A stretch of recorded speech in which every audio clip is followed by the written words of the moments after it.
what you're doing and listen. This is not a drill. What's the most resilient parasite? An idea. A single idea from the human mind can build cities.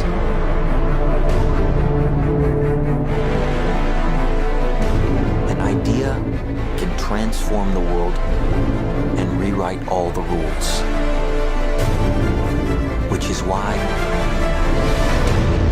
I have to steal it. He's hiding something, and we need to find out what that is. We gotta break out of here. Give him the kick!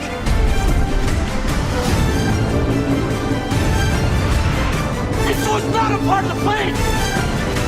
Wake me up! Wake me up!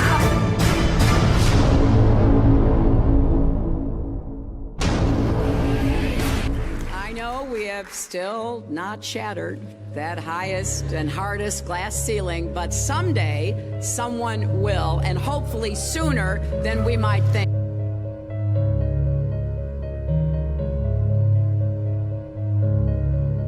As the galaxies go whizzing by over the glass domed ceiling. Now tell me that doesn't work for you. If it's true, does it change how I live my life? This is something that is not an easy answer because of the magnitude of what we're talking about here. How it will change your life, first of all, when you understand it, is dramatic, to say the least. Will it change you from having to go to your job every day and the things that you typically do every day? No. But when this knowledge becomes more mainstream and these agencies are starting to be held accountable, and you understand that they're all participating in this, not just the United States government, not just NASA, but China, Russia, India, all of them have space programs. They all have the same symbolism. They're all doing the exact same thing to their citizenry. And the first thing you have to understand about this is that the deception goes all the way to the top. And when I say all the way to the top, you have to kind of get rid of the notion that the people at the very highest levels are working together.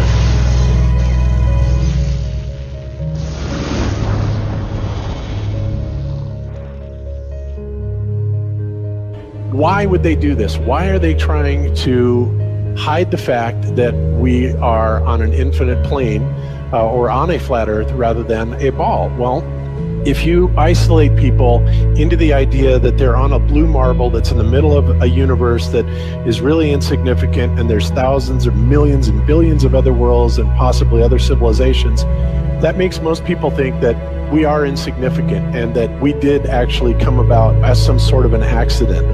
Now, when people believe that, their minds are much more malleable into being given the idea that there is no God, there is no creator. And because of that, that also gives the controllers this fertile soil to build other deceptions on.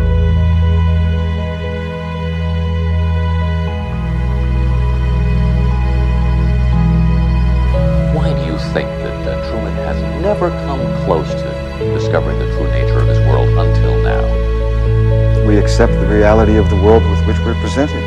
It's as simple as that. It's about total control, mental, physical, spiritual, every way, shape, form possible. You have to remember how big of a conspiracy this is. This isn't talking about just the JFK thing, or isn't talking about just 9/11.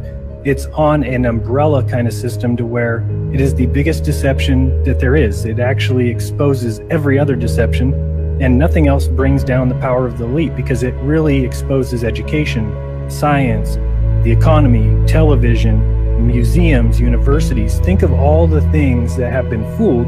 I feel worse for the people that are out there building satellites, the people that are out there actually working for these space agencies, the people out there teaching in schools as professors, because they would all come to the conclusion eventually, once this gets out, that they've all been contributing to the lie.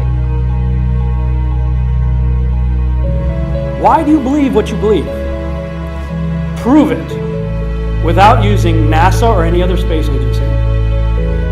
the government or military of any country in the world. Why would I say that? NASA has been proven to be liars time and time again. I could spend a whole weekend here showing you the lies of NASA. How many of you believe your government is 100% honest and can be trustworthy? And how many of you know the military answers to their government? Okay, so if those three sources are all proven liars, why would you trust them? Fool me once, right? Shame on you. Fool me twice, shame on me. I say, continue to believe pathological liars and you're an idiot. But that's what we've all done. And so, I look at these stuff, we've all seen the textbooks, we've all seen the videos and movies and all these things, and there's so much of it. Do you know what the budget NASA has? You know how much they get? How much money they get? Have you seen the movie Gravity? Okay. That's made for about $100 million, give or take. And if you saw the movie Gravity, that was pretty impressive. I saw it on IMAX, big screen, like, wow. I mean, I felt like I was with Sandra Bullock flying around in space, freaking out myself. Okay, this is what they're able to do with $100 million. What are you able to do with tens of billions of dollars a year since the 60s? Now, in my opinion, we're being lied to not only about the shape of the Earth, we're being lied to about the very nature of reality itself. In 1954, Admiral Richard Byrd, a highly decorated naval officer, conducted an interview where he alluded to the idea that there may very well be land beyond the poles. Admiral Byrd, you've been to both the North Pole and the South Pole. Is there any unexplored land left on this Earth that might appeal to adventurous young Americans? Yes, there is. But strangely enough, there's left in the world today an area as big as the United States that's never been seen by a human being. And that's beyond the pole on the other side of the South Pole from Middle America. And I think it's quite astonishing that there should be an area as big as that unexplored. That's a tremendous So challenge. there's a lot of adventure left down at the bottom of the world. Admiral, do you hope to see that? We don't know. That's the big problem. We don't know where we are. Okay? That's what we're all trying to figure out here. But there is the Antarctic Treaty where, 53 or so nations have signed saying that no one's going to lay claim to Antarctica and that there are massive restrictions for travel there. You can't just get up and go to Antarctica on your own. You have to have a tour guide with you, and there are only certain entry points, and there are limits on where you can go search. Personally, I think the unconquered South face is the only one worth scaling. It's a 20,000-foot sheer wall of ice, but that's never stopped me before.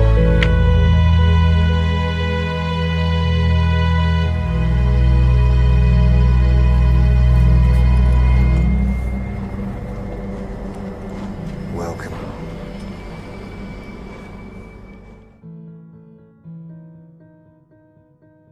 No, I just want to stand on top of the wall and piss off the edge of the world.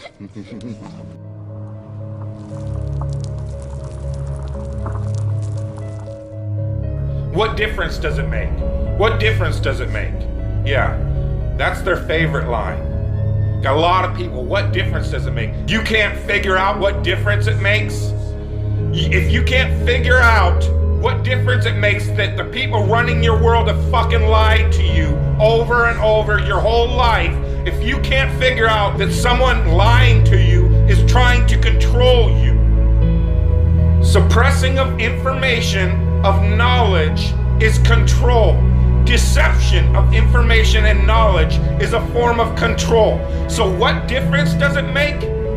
It makes a big difference, because once they start omitting information or lying about information about where you live, they're doing it to control you, period.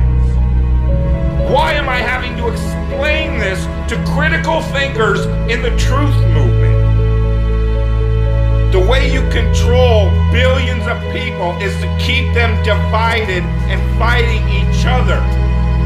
Flat Earth is not a psyop. Flat Earth destroys the psyop. Every psyop that's been used to control us. For as long as they've known about it. So this system has been in power and control for hundreds of years, ever since they convinced the rest of the world that they didn't know where they live, and created this fantastical scenario to make people feel insignificant and to follow those that appear to know better. Why is the flat earth so important? Because it shows the deception.